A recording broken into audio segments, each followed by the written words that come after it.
नमस्कार दोस्तों, हमारे चैनल पर आपका स्वागत है। जय श्री कृष्ण, राधे राधे, हर हर महादेव। दोस्तों, आज हम सुनेंगे हरतालिका तीज व्रत कथा। आइए सुनते हैं हरतालिका तीज व्रत कथा। बोलिए हर हर महादेव, शिव पार्वती की जय।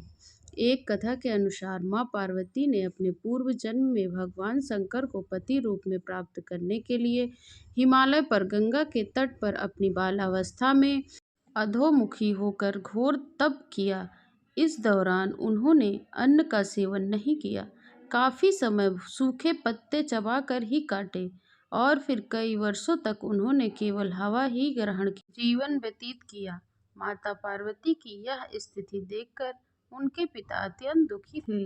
इसी दौरान एक दिन महर्षि नारद भगवान विष्णु की ओर से पार्वती जी के विवाह का प्रस्ताव लेकर मां पार्वती के पिता के पास पहुंचे, जिसे उन्होंने सहर्ष ही स्वीकार कर लिया। पिता ने जब बेटी पार्वती को उनके विवाह की बात बतलाई तो वे बहुत दुखी हो गईं और जोर जोर से विलाप करने लगीं। फिर एक सखी के पूछने पर माता ने उसे बताया कि वे कठोर व्रत भगवान शिव को पति रूप में पाने के लिए कर रही थी, जबकि उनके पिता ने उनका विवाह श्री हरि विष्णु से कराना चाहते हैं।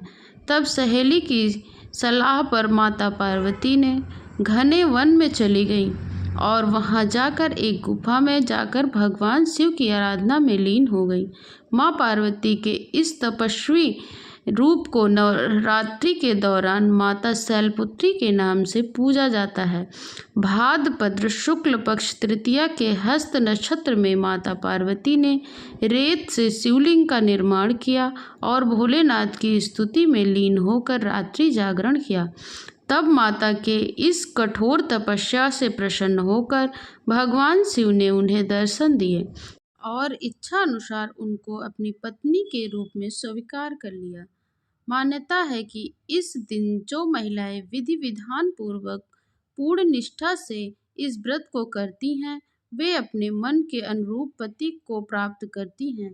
साथ ही वह पर्व दाम्पत्य जीवन में खुशी बनाए रखने के उद्देश्य से भी मनाया जाता है। आइए जानते हैं दोस्तों हरतालिका तीज पूजा विधि। सबसे पहले हरतालिका तीज के दिन सुबह जल्दी उठकर स्नान करें। इसके बाद सुहागन महिलाएं नए वस्त्र व साफ कपड़े पहनें। इसके बाद भगवान शिव के पास दीपक जलाकर व्रत का संकल्प लें और पूजा करें।